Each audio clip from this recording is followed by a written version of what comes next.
Hello, Columba friends. The Gospels take us to many places with Jesus. Over years of hearing and reading about him, we are frequent virtual visitors to first century Palestine. We accompany Jesus to places that begin to seem familiar, not only as names on an ancient map, but as settings we inhabit through the power of imagination, memory, and faith. There is almost no trace left of the built environment of Jesus' time, and it can be difficult for us to envision what life was really like for his friends and followers.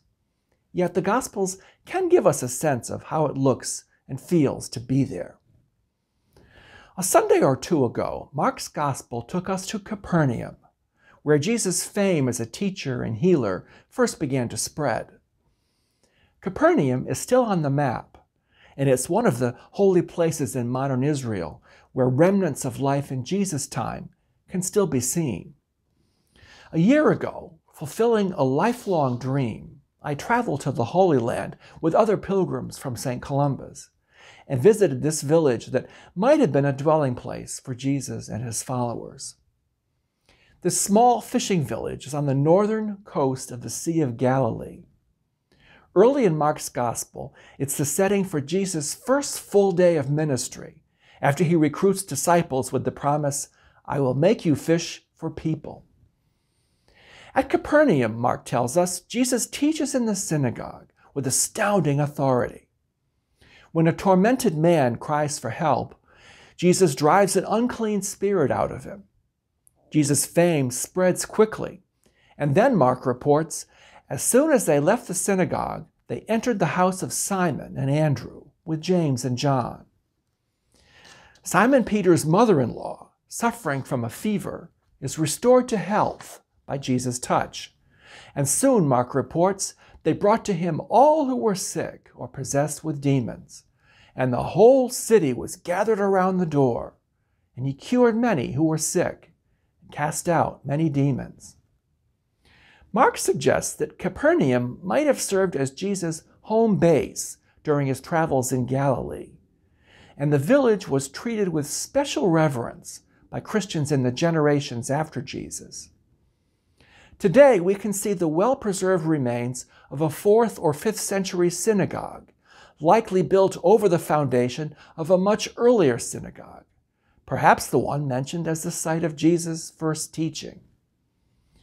Literally just steps away, a modern church now sits above the ruins of a village, including a residence later converted into a gathering space, probably a church. Archaeologists discovered graffiti on its walls, with inscriptions about Jesus and Peter, along with prayers and images of crosses.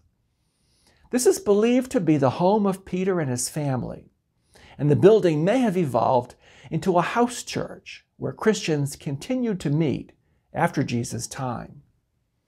I was excited to be in this village and to imagine that a story that might have unfolded there 2,000 years ago still has the power to stir my faith. I'm struck by how close the synagogue sits to the house thought to be Peter's. I can imagine Jesus and his friends hurrying from one to the other, just as Mark tells us. Remnants of ancient structures and alleyways helped me to imagine what this village might have looked and sounded like as word spread about Jesus' healing powers and crowds began to press closer to him.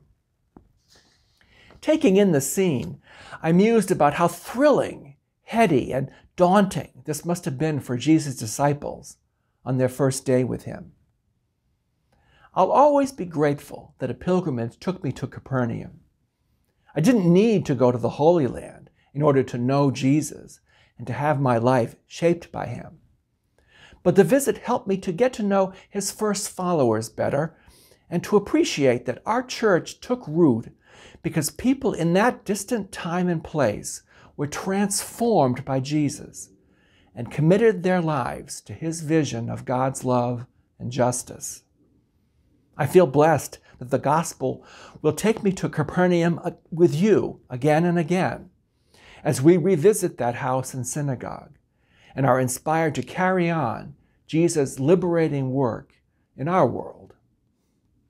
And thanks be to God.